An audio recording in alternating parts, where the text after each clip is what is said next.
বিসমিল্লাহির রহমানির রাহিম। আসসালামু আলাইকুম। আশা করি আপনারা সবাই ভালো আছেন। আজকে আমি আপনাদেরকে দেখাবো ডাটা আর আলু দিয়ে ছোটো মাছ চচ্চড়ি করে। আশা করি এই রেসিপিটি আপনাদের ভালো লাগবে।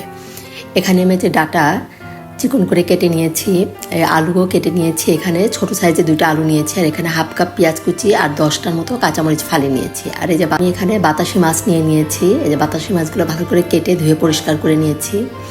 এখন এখানে দিয়ে দিলাম 1 চামচ পেঁয়াজ বাটা আর 1 চামচ পরিমাণ রসুন বাটা, হাফ চামচ পরিমাণ লাল মরিচের গুঁড়া, হাফ চামচ হলুদের গুঁড়া আর হাফ চামচ পরিমাণ দিব লবণ।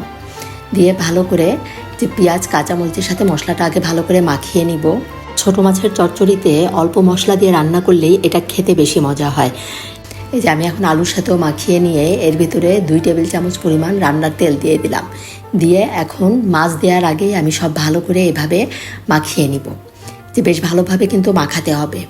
এই ছোটো মাছ চচ্চড়িতে যত ভালোভাবে মাখাবেন ততই এটার স্বাদ বেড়ে যাবে। এখন এই যে ভালো করে মাখিয়ে নিয়ে আমি এর ভিতরে মাছগুলো দিয়ে দিলাম। আর মাছগুলো দিয়ে এখানে আমি 1 টেবিল চামচ পরিমাণ সরিষার তেল দিব।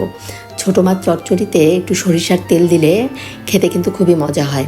আমার আম্মা সব সময় এভাবে ছোটো মাছ চচ্চড়িতে একটু সরিষার তেল দিয়ে মাখাতো, খেতে খুবই মজা হতো। এই যে সব কিছু আমি ভালো করে মাখিয়ে নিয়েছি। মাছগুলো দেওয়ার পর সব একসাথে ভালো করে মিশিয়ে নিলাম।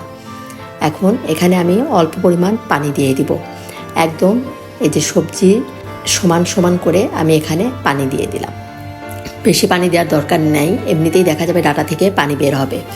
অল্প পানি দিয়ে এখন এই যে ঢাকনা দিয়ে ঢেকে আমি প্রায় 5 মিনিটের মতো এটা রান্না করে নিলাম। দেখুন বেশ খানিকটা পানি আছে। এখন এই পানি শুকিয়ে যাওয়া পর্যন্ত আমি এটা রান্না করে নেব। আমি কিন্তু আজকে খুবই ছোট্ট একটা ভিডিও দিয়েছি, কাজে আপনারা অবশ্যই পুরো ভিডিওটা দেখে কেমন লাগলো কমেন্ট করে জানাবেন, আর একটা লাইক অবশ্যই দিবেন। আর যারা নতুন সাবস্ক্রাইব করেননি অবশ্যই সাবস্ক্রাইব করে আমার পাশে থাকবেন। এখন আমি এখানে একটু ফ্রোজেন ধনিয়া পাতা দিয়ে দিলাম। এই যে এখন হয়ে গিয়েছে আমার বাতাসি মাছের চচ্চড়ি। ঢাকনা দিয়ে ঢেকে চুলাটা অফ করে দিলাম। এটা খেতে কিন্তু খুবই মজা হয়েছিল। আপনারা অবশ্যই একবার আমার মতো করে রান্না করে খাবেন, ইনশাআল্লাহ ভালো লাগবে। ধন্যবাদ সবাইকে, সবাই ভালো থাকবেন। আল্লাহ হাফেজ।